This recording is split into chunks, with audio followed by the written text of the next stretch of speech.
105 capoluoghi italiani e una classifica, quella sulla qualità della vita e sull'ecosistema urbano 2021, redatta da Lega Ambiente. Eccezionale il dato che vale a Vicenza il 10° posto italiano e il primato assoluto veneto per le piste ciclabili. Ci sono 23,29 metri per 100 abitanti.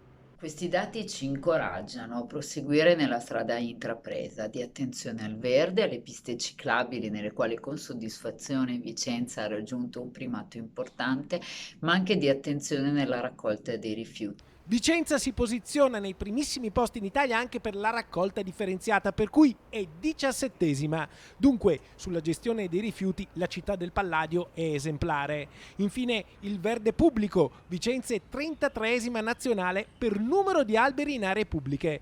La qualità dell'aria è invece la nota negativa per tutto il Veneto, che paga lo scotto della pianura padana. Vicenza è 89ª nazionale, ma peggio fanno Rovigo, Treviso, Venezia e Padova. Devo dire che soprattutto il PAES, che è il protocollo sottoscritto dai sindaci a livello provinciale per migliorare la qualità dell'aria, che invece è il settore che penalizza moltissimo la nostra città da tantissimi anni, sono strumenti importanti, pragmatici, concreti, che confido nel tempo, attraverso un'azione attenta, mirata e coordinata, riusciranno anche a migliorare questo importante settore della vita di tutti noi.